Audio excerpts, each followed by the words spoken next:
অদম্য এমন একটা সিনেমা যেটা দেখতে দেখতে আমি বারবার ভাবছিলাম যে ছজনে মিলে কি করে শ্যুট করলো। আদৌ ছজনে মিলে শ্যুট করেছে?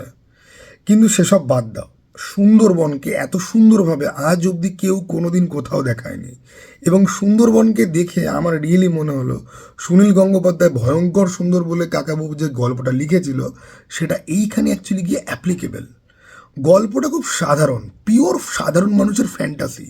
মন্ত্রীকে গুলি করে পালাচ্ছে, কিন্তু কপাল খারাপ, মন্ত্রীর গায়ে গুলি লাগেনি, পুলিশের গায়ে গুলি লেগেছে, পুলিশ মারাও গেছে, আর সাধারণ মানুষের গায়ে গুলি লেগেছে।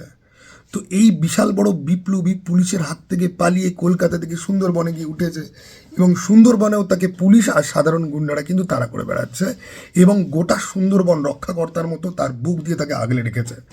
তো সুন্দরবনের নদী থেকে শুরু করে পলিভর্তি জমি থেকে আরম্ভ করে ডোবা থেকে আরম্ভ করে ঘন জঙ্গল থেকে আরম্ভ করে সব কিছুর মধ্যে দিয়ে আমাদের হিরো কিন্তু পালিয়ে পালিয়ে বেড়াচ্ছে।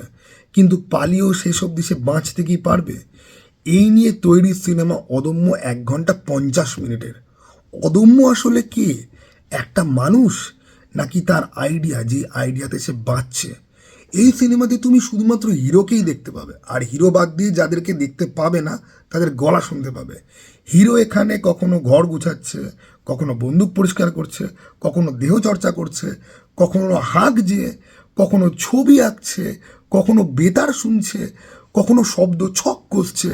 এবং একটা অঙ্ক অনার্স করা ছেলে, অঙ্কতে অনার্স নিয়ে পড়াশোনা করা ছেলে, কেন সে এত বড় একটা সিদ্ধান্ত নিল, সেই গল্পটা কোথাও গিয়ে উঠে আসছে একটা অস্থির সময় থেকে। সুকান্ত ভট্টাচার্যের দেশলাই কাঠি যারা পড়েছো তারা মোটামুটি জানো, যারা পড়নি তাদেরকে বলবো যে নন্দন টুতে এই সিনেমাটা চলছে, গিয়ে অবশ্যই দেখে আসতে পারো।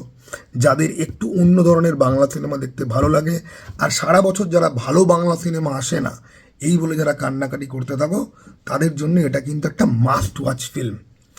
চলো টাটা বাই, আবার যেন দেখা পাই।